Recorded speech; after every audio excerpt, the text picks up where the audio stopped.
But it is a weird atmosphere. Normally, if you go to a baseball game, there's a sort of electricity around the ballpark, a lot of noise, a lot of people. But to be completely honest, it's pretty empty here at Busch Stadium. I mean, look at the street right here. There's no one here. Sports can be a release during the pandemic. 3 simple words that mean so much these days. Baseball is back. A Super Bowl title 50 years in the making. Kansas City taking down the 49ers, and they were celebrating. What a parade it was. The coronavirus has shut down sporting events across the country and the world. It's okay to be mad. I'm upset because I love sports, but it's also important to understand that precautions are necessary to ensure the public's health. This weekend's most exciting sporting events, the Chicago Bulls' Last Dance documentary and the virtual NFL draft, which saw a pair of Tigers reunited in Denver. 2020's here. What's your New Year's resolution? For the Chiefs, it's probably to win the Super Bowl. We saw Andy Reid coming by. Patrick Mahomes was having a pretty good time, to say the least, Mark. I mean, this is awesome. Chiefs Kingdom loves it. They've been waiting 50 years for this, and it was worth every single moment. The Missouri football team pretty much has 2 personalities. There's home Mizzou and road Mizzou. The Tigers are 5-0 at home and 0-3 on the road. There's snow. Students are on winter break, and the Chiefs hosting former Tiger Drew Lock and the Broncos. So it's no surprise that Mizzou Arena's fairly empty, but some Tiger fans from all over the state did show up. Mizzou basketball's had a tough season, but it was a magical weekend. The Tigers taking down rival Arkansas 83-79 in overtime. But sometimes sports are bigger than the scoreboard, and we witnessed that at Mizzou Arena. Take a look, no fans behind me. Teams are limited to just 150 fans. Now, the game before just wrapped up, so there was actually fans. That section that you're looking at right there is just about the only part of this arena that does have fans this weekend. The Bears had a chance to draft Patrick Mahomes, but passed on him drafting another QB, Mitchell Trubisky. Mahomes already a league MVP, while Trubisky's popularity rating in Chicago, pretty low. Rod, you would think there'd be a lot of nervous fans after that Game 3 7-2 loss for the Blues, but the fans here at the Enterprise Center have forgotten about it. They've moved on, and they're confident the Blues are going to win Game 4. The coronavirus has shut down sporting events across the country and the world. It's okay to be mad. I'm upset because I love sports, but it's also important to understand that precautions are necessary to ensure the public's health. While most sports across the country were shut down at all levels, the Missouri State basketball tournament has gone on with fan restrictions. The latest update, classes 4 and 5, will finish up at Springfield next Friday and Saturday with only 100 fans at the most per team. Only 150 fans max per team allowed at State this past weekend as the Tipton girls play in their first state title game. Abby Backus with a tough finish, over 2,000 career points. She's headed to Columbia College. Then Myra Class on the break, scoring 21 of her 23 points in the first half. But East Buchanan dominates in the second half, had a big 16-2 run, and goes on to win the state title 62-51. You know, this is what we wanted to be. We wanted to be down here. And, you know, we'd love to be first, but we wouldn't trade it in. You know, I mean, it's great. It's a great opportunity to be down here. These girls earned it. Congrats to Tipton, a second-place finish in Class 2. The best ever in school history as the Lady Cardinals end the year 26-6. In the Class 1 state championship, the St. Elizabeth boys going up against Dora. Early on, Brady Heckemeyer, the 6'5 senior. Look at this spin move right here. Nicely done. Off the glass for 2. He led St. with 11. Then Brock Lucas, the no-look pass to Ross Trump, who has over 2,000 career points now. St. down 5 after 3 quarters as let's go Ross. But the Falcons would finish strong. Dora wins the Class 1 title 59-49. The growth from when I first met them as sophomores to who they are now has been such a fun journey. It's unfortunate that that part of it's over, but couldn't be more appreciative of all the work they've put in. After a third-place finish last year, St. does one better. As the runner-up in Class 1, the Hornets finished the season 25-6. Big showdown in the Class 3 boys semis. Number 1 against number 2, Blair Oaks and Cardinal Ritter. But a small crowd because of the coronavirus restrictions. Cardinal Ritter opens the game on a 15-0 run, but Blair Oaks would heat up. Eric Northweather headed to Truman State next year, and that's why, folks. He's pretty good. The Falcons respond with an 11-0 run, but Cardinal Ritter pulls away. Check out the big jam right there. The Falcons fall 68-54. So they're going to always hold a special place in my heart as a coach, just because, you know, they were able to get us. This is my first Final Four, so it was a new experience for me as well. So we kind of experienced it together. The Falcons finished 28-3, no third-place game, so they're one of 2 teams to finish third. By the way, Cardinal Ritter won the state title game by 56 points. Crazy. So Blair Oaks was basically the second-best team in Class 3. It's been a crazy weekend. This sports guy right here had to cover news and Governor Parsons' media conference in Springfield, so I was unable to get highlights from the Community R6 girls. But congrats to the Lady Trojans on a third-place finish at state in Class 1. The bigger classes at the quarterfinal stage at state, Class 4, Calais taking on Webb City. So few fans as we've seen all weekend long. Desmond White knocking down the short jumper. A big second half for Calais. Here's White with a great look to Caleb Justice off the glass for 2. Then Marcus Anthony, he's had an incredible season. Hits from the baseline. Calais wins 63-54. The Crusaders will play Bashan Friday night at 6 in the Final Four. Class 5 girls quarters, Jill Nagel and Rockbridge taking on Republic.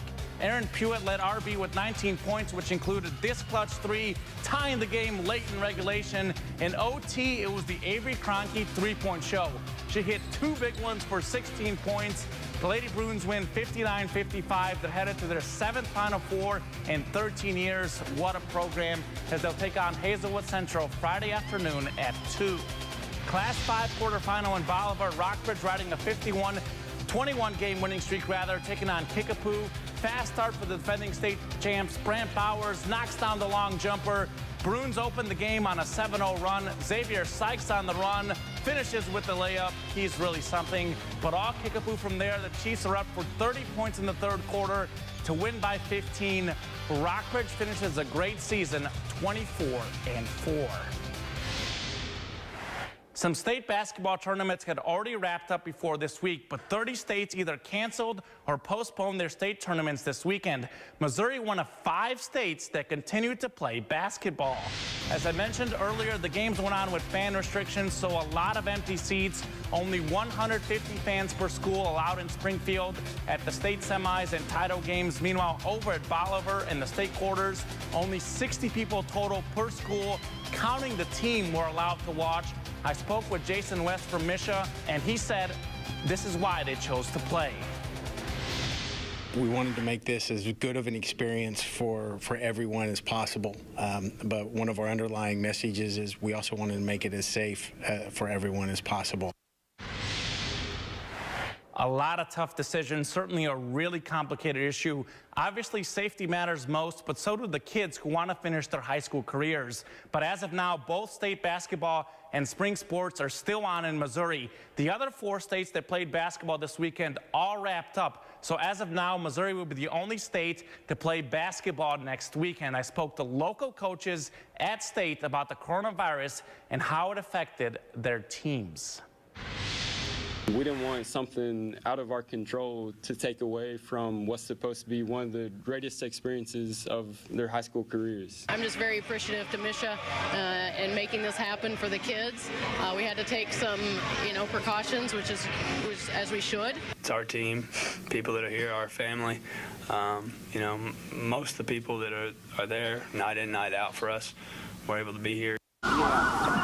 Inspirational. That's World War II veteran Kurt Davison, who competed in 11 events at the Missouri State Senior Games. By the way, he's 94 years old. My secret is don't stop. Keep going. Once you stop, you finish. Davison has multiple national records in different age groups and several world records too, but that's not why he keeps going. It's really good for your health. because I'm 94 and I don't take any medications. I have good blood pressure, and I think exercising really helps. Davison is showing no signs of slowing down. My goal is to run 100 meters when I'm 100. But he's certain to have some competition. 63-year-old Dave Kautzk has 19 national titles. He's a star race walker, and despite multiple surgeries, still going strong. Kautzk has a message for his 94-year-old friend. I told him, I said, Kurt, I said, I want you to break them records and set them real good. He goes, why is that? I said, because I'm going to break them someday. His 90-something. He says, you know what? I think I'll stay around and watch you. Speaking of impressive, how about Columbia's own Barney Sword? The 88-year-old long-distance runner keeps defying time. Nice. Most of them think it's amazing, except, of course, most of them don't know I'm 88. They ask me, I don't mind telling them, but that's it. They can't tell he's 88 because he's fast. Sword can run the 5K in under 40 minutes. I have excellent health, and I attribute to the great percentage of it to the running I do regularly. Davison, Kautzk, and Sword are all from the Show Me State, but 68-year-old Michael Devaney came from Arizona to compete. 4 years ago when I started race walking, I needed something as a challenge. I knew I wouldn't be competitive because I just started out and it's a tough sport to learn, so I decided my goal would be to just do all 50 states. And Devaney has done just that, competing in the senior games in all 50 states, winning more than 300 medals. He started race walking after an illness and lost 104 pounds. His journey through the sport has changed his life. I've seen every state capital. I went to Hawaii. I walked from my hotel to the university track. I've just seen so many things, met so many interesting people and seen things in states I never would have seen. Sports, offering new experiences and bringing people together, no matter the age. In Columbia, Kamen Entchev, KRCG 13 Sports. Wheelchair basketball, a sport that features some impressive players, including Amit Vigoda, who came to Columbia all the way from Israel for another chance to play the sport he loves. I was an insecure kid before I started playing. I didn't have much friends. And I think in wheelchair basketball, that's the first time I really succeeded in something in my life. And I saw that if I can succeed in wheelchair basketball, I can succeed in other things in my life, like school and my social life. So it gave me a lot. Vigoda had one of his legs amputated, but that hasn't stopped him from living a full life. He's on the Israel junior national team, traveling all over the world. The 17-year-old plans to play in college in America. So my mom, we were laughing about it like a week ago, that out of all of her kids, she didn't think that her disabled kid is going to be the Division I player. Vigoda is considering Mizzou one of 10 universities that offers the D1 sport, and there are even scholarship opportunities. 18-year-old Kerwin Hackey also might play at Mizzou. He not only has cerebral palsy, but is also deaf. His dad uses sign language so Hackey can understand what the coaches are saying. So when we're deaf, I communicate with my hands, I point at my teammates, I can use my voice to make noise a little bit, kind of push and pull people and tap them on the back to communicate together. Riley Bleed just started playing 2 years ago. He's already a star and will play at Mizzou next year for Ron Likens, who is both the Mizzou and USA wheelchair head basketball coach. Both say it's a tough sport. It's not really a disabled sport. It's like an aggressive, it's a real D1 sport. So people need to come out to the games.